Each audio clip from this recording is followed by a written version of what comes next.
السلام علیکم ورحمۃ اللہ وبرکاتہ۔ میں ہوں سراج الدین امجدی۔ آج کی خصوصی رپورٹ 20 فروری کو کچھ رہ جانے والا وہ حصہ اور ادویہ سازی کی قومی صنعت اور محکمہ صحت کے سرکاری اسپتالوں کی زبوں حالی پر مشتمل ہے۔ جو احباب پروگرام دیکھ رہے ہیں وہ طب و صحت کی خبروں سے بر وقت باخبر رہنے کے لیے چینل کو پہلے لائک اور سبسکرائب ضرور فرما لیں، اور جن دوستوں نے چینل کو سبسکرائب اور لائک کر لیا ان کا تہ دل سے شکریہ۔ ناظرین، آپ کو یہ جان کر انتہائی حیرت ہوگی کہ سندھ سمیت ملک کے کسی بھی صوبے کے سرکاری اسپتالوں کے مین میڈیکل اسٹورز، ڈسپنسریاں، فارمیسی اور ویئر ہاؤسز ڈرگ ایکٹ کے مطابق نہ تو ڈرگ ایڈمنسٹریشن میں رجسٹرڈ ہیں اور نہ ہی ان کے ڈرگ لائسنس موجود ہے۔ حل تو یہ ہے کہ فارماسسٹ کی موجودگی کے باوجود تدریسی اور غیر تدریسی سرکاری اسپتالوں میں مریضوں کی دوا کی فراہمی کا کام نان کیڈر ملازمین سے لیا جا رہا ہے، اور فارماسسٹ کی عالمی اور قومی قانونی حیثیت کو عملی طور پر تسلیم نہ کر کے انہیں سائیڈ لائن میں رکھا جا رہا ہے، بلکہ رکھا گیا ہے۔ حد تو یہ ہے کہ قانون کے مطابق گزشتہ 5 سال سے زائد عرصے سے دوا کے استعمال سے قبل سندھ ڈرگ ٹیسٹنگ لیبارٹری سے ادویہ کے تجزیے کا قانون کمیشن خور مافیا محض سینٹرل پروکیورمنٹ کمیٹی کی گائیڈ لائن کے مطابق ضلعی معائنہ کمیٹی کے ذریعے نمائشی معائنے کی کارروائی میں صرف شیلف لائف اور D H O deputy commissioner و دیگر ممبران سے نذرانے کی بنیاد پر خریدی جانے والی ادویہ کو قابل استعمال قرار دینے کا عمل جاری ہے۔ یہ طریقہ کار سائنٹیفک بنیادوں پر تجزیاتی عمل سے نہ صرف متصادم ہے بلکہ دوا کو جانچنے کا ایک ایسا نظام ہے جو شاید جدید سائنسی ترقی سے قبل زمانے میں بھی ایسا نہ رہا ہوگا۔ میں اپنے اس پروگرام کی وساطت سے وزیر صحت و بہبود آبادی سندھ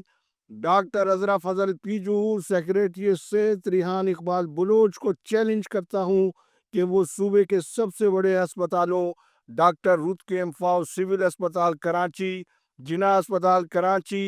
این آئی سی ایچ، این آئی سی وی ڈی سول اسپتال حیدرآباد، میرپور خاص، نواب شاہ لاڑکانہ سکھر، سندھ گورنمنٹ اسپتال لیاقت آباد، نیو کراچی، سعود آباد، ابراہیم حیدری خطر اسپتال اورنگی ٹاؤن سمیت سندھ سروسز اسپتال کراچی کے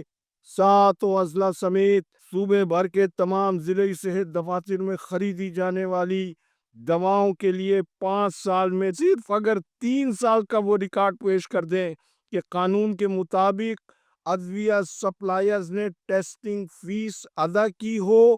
اور ہسپتال و ضلعی صحت دفاتر سمیت ڈی جی ہیلتھ آفس اور ڈویژنل ڈائریکٹوریٹ میں تمام خریدی جانے والی دواؤں کی ڈرگ ٹیسٹنگ رپورٹ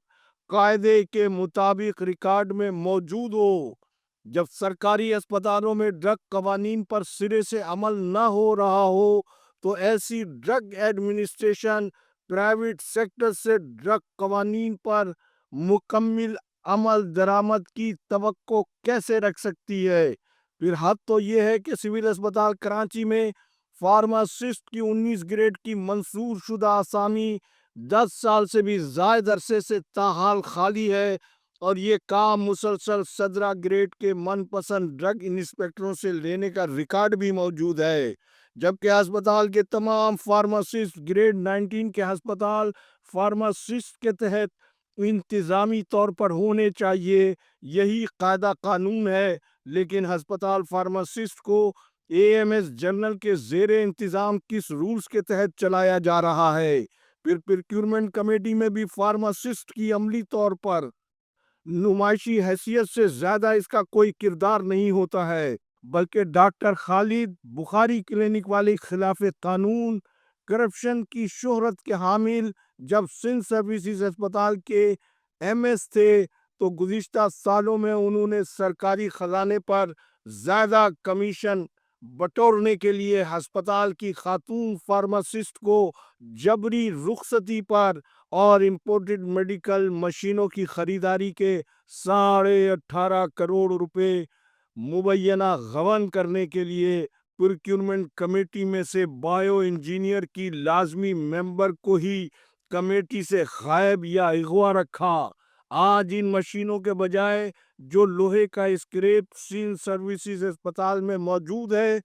سیکریٹری صحت ان مشینوں کی کارکردگی کا آ کر جائزہ تو لیں کہ ان جدید مشینوں سے اب تک کتنے مریضوں کی میموگرافی ہو سکی ہے، جبکہ موجودہ نمائشی ایم ایس ڈاکٹر غلام حسین بروہی نے بھی میری خبر کی تصدیق کرتے ہوئے مجھے ذاتی طور پر کہا تھا کہ میموگرافی کا اسکینر اور حفاظتی شیٹ واقعی نہیں آئی ہے، تو انہوں نے پھر اپنی